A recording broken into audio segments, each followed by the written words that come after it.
پہلے کیوں نہیں ان کے زمانے میں کیوں نہیں فولاد کا کارخانہ بن رہا تھا؟ یہ 1400 کروڑ روپے کا کارخانہ ہے، یہ کوئی معمولی کارخانہ نہیں ہے۔ اب جب اصغر خان کہتا ہے کہ اس ملک میں تو سائیکل بھی نہیں بنتی، تو جناب سائیکلیں بنے نہ بنے، لیکن سائیکلیں تو بن رہی ہیں، لیکن سائیکلیں بنے نہ بنے، لیکن قصور کس کا ہے؟ قصور ہمارا نہیں ہو سکتا ہے، کیونکہ پاکستان کو 30 سال گزر گئے، تو پہلے کیوں نہیں یہ ہمارے وقت میں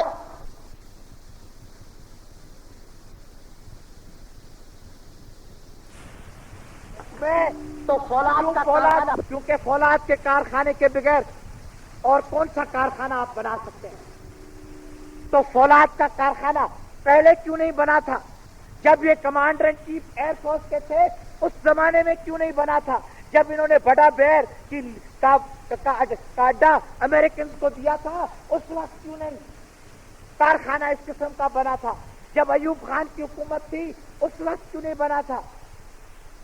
تو یہ فولاد کا کارخانہ اسی وقت بن رہا ہے، اور وہاں کی فیکٹری کی جو ہم اس کو اور ترجیح دے رہے ہیں وہ اسی وقت میں ہو رہا ہے۔ ہیوی میکینیکل کمپلیکس اس وقت میں بن رہا ہے، اور بڑے بڑے کارخانے جو بڑے صنعتوں کے کارخانے ہیں وہ ہمارے وقت میں بن رہے ہیں۔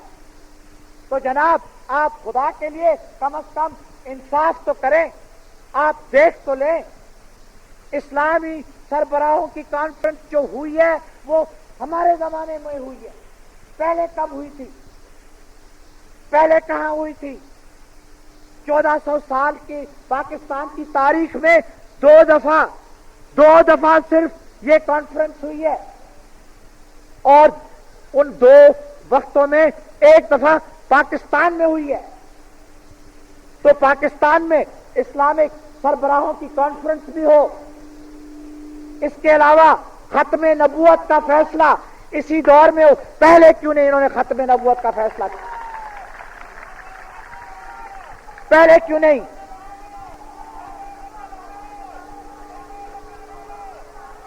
پہلے کیوں نہیں انہوں نے ختم نبوت کا فیصلہ کیا؟ کیوں نہیں کر سکتے تھے؟ اگر ہم ختم نبوت کا فیصلہ کر سکتے تھے تو یہ کیوں نہیں کر سکتے تھے؟ کیونکہ میں جانتا ہوں کہ ان کے رشتہ دار کون ہیں اصغری کے، میں جانتا ہوں، کیونکہ میں کسی کے بیوی اور بچوں اور بیٹیوں اور والدین پر نکتہ چینی نہیں کرنے چاہتا ہوں، لیکن میں جانتا ہوں کہ ان کے رشتہ دار کون ہیں اور کہ کون سی جماعت کے ساتھ ان کا واسطہ ہے۔ تو یہ جناب اس لیے ختم نبوت کا فیصلہ بھی اسی وقت ہوا ہے، اسی زمانے میں ہوا، اسلامک کانفرنس بھی اسی زمانے میں ہوئی۔ حج کی پالیسی، جب آپ سب کو آزادی ہے حج پر جانے کے لیے، پہلے کہاں تھی یہ آزادی حج کے جانے کے لیے؟ تو جناب حج کی پالیسی بھی اسی زمانے میں ہوئی ہے، آپ کے دور میں ہوئی ہے۔ روت ہلال کمیٹی بھی آپ کے وقت میں ہوئی ہے، اور یہ تو جناب جمعے کی چھٹی تک نہیں کر سکتے تھے۔ یہ جمعے کی چھٹی جو ہم کر رہے ہیں، یہ جمعے کی چھٹی بھی اب 30 سال پاکستان کے بننے کے بعد ہمارے دور میں ہو رہی ہے۔ جمعے کی چھٹی 1 جولائی سے۔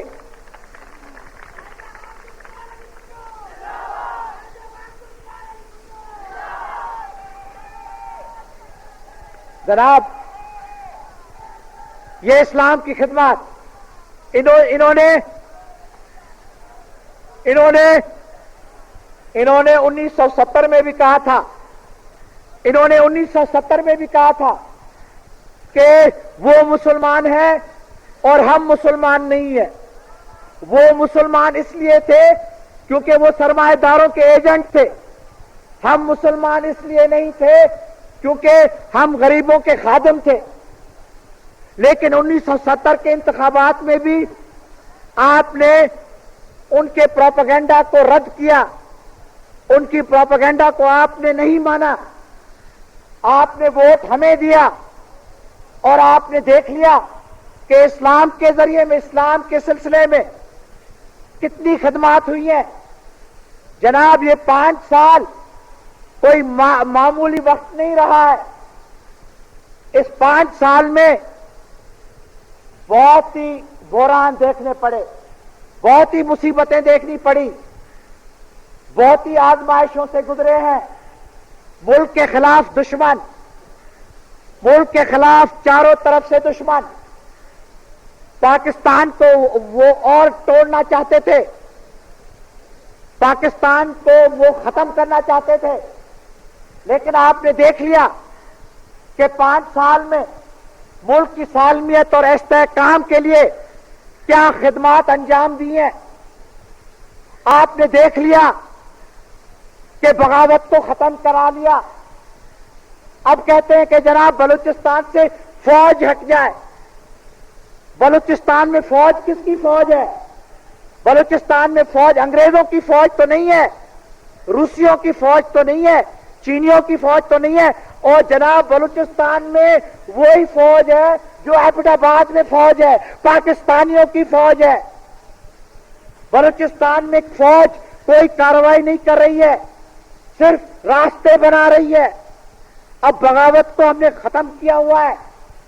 انتخابات ہو رہے ہیں بلوچستان میں, اب راستے بن رہے ہیں, اب کالونیز بن رہی ہیں, اب اسکول بن رہے ہیں, اب بسز چل رہی ہیں. ان قبائلیوں نے جنہوں نے اپنی ساری زندگی میں نہ کوئی بس دیکھی تھی, نہ کوئی ٹریکٹر دیکھا تھا, وہاں اب بسز چل رہی ہیں, وہاں ٹریکٹر چل رہے ہیں. تو جناب بلوچستان کو بغاوت کو ختم کرنا, سارے بلوچستان میں آپ حیران ہوں گے کہ جب تک ہماری حکومت آئی تب تک 140 میل کا کنٹرول تھا پاکستان حکومت کا. اب 1,40,000 اسکوائر میل کا علاقہ ہے, کا صوبہ ہے. اب سارے بلوچستان پر کنٹرول ہے. اب آپ کی فوج, اب آپ کی پولیس, اب آپ کی انتظامیت, اب آپ کا عملہ, وہ سارے بلوچستان پر پاکستان کا قبضہ ہے, پاکستان کی حکومت کا شایہ ہے. پاکستان کی حکومت اب سارے بلوچستان میں چل رہی ہے. اور ساری بلوچستان میں اب سرداروں کا کنٹرول نہیں رہا.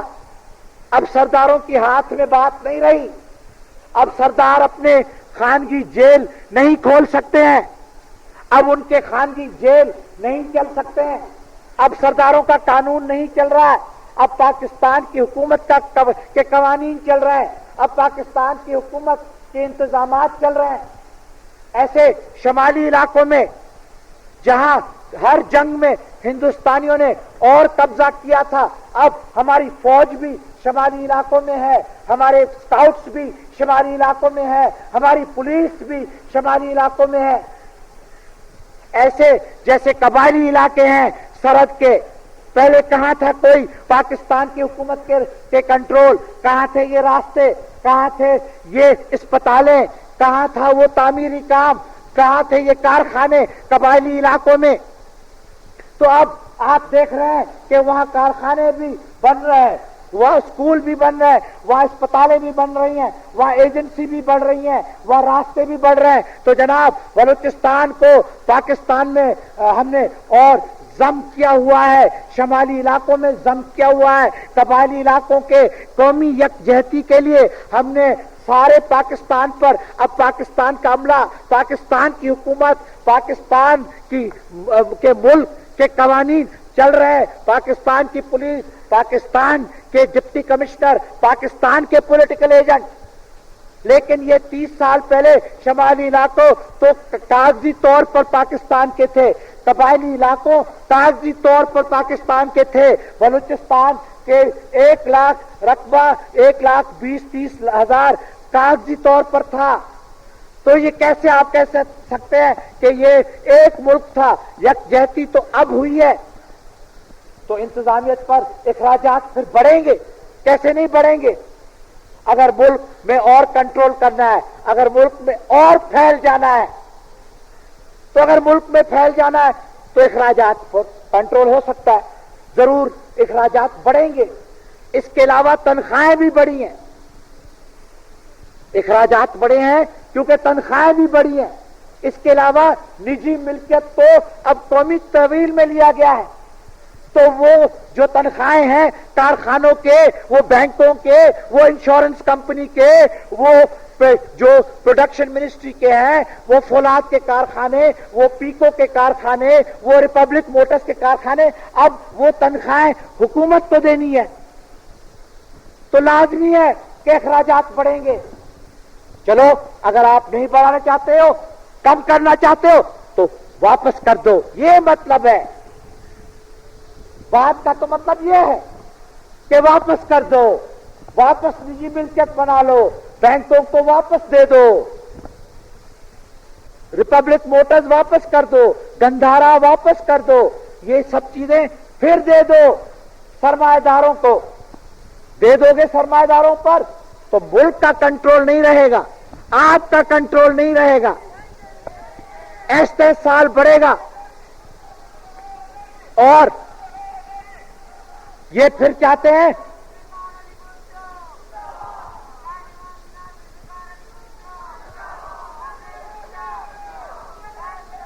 یہ پھر چاہتے ہیں سرداری نظام کو نافذ کروانا، پھر لے آنا چاہتے ہیں سرداری نظام. اس لیے کہتے ہیں کہ بلوچستان میں اخراجات بڑھ گئے ہیں، بلوچستان سے فوج کو ہٹا دو. میں آپ کو کہہ رہا ہوں اب وہ جو بغاوت تھی اللہ تعالیٰ کے فضل کے ساتھ وہ ختم ہو چکی ہے. یہ پھر بغاوت کو کھڑا کرنا چاہتے ہیں، یہ پھر چاہتے ہیں کہ سرداری نظام آئے. شمالی علاقوں کو 3 دفعہ تینوں جنگوں میں ہندوستان نے اور قبضے کیے. کیا یہ چاہتے ہیں کہ اور قبضے ہوئے ہندوستان کے؟ جناب بات ہے، وہ بات آخر جا کے بنتی ہے اسی چیز پر کہ یہ ہندوستان کے ساتھ تھے. یہ اگر یہ سب اخراجات ختم کرانے کیوں چاہتے ہیں؟ چاہتے ہیں کہ پھر ہم ہندوستان کے ساتھ مل جائیں، پھر ایک متحدہ ہندوستان بن جائے. کیونکہ یہ پاکستان کے خلاف تھے.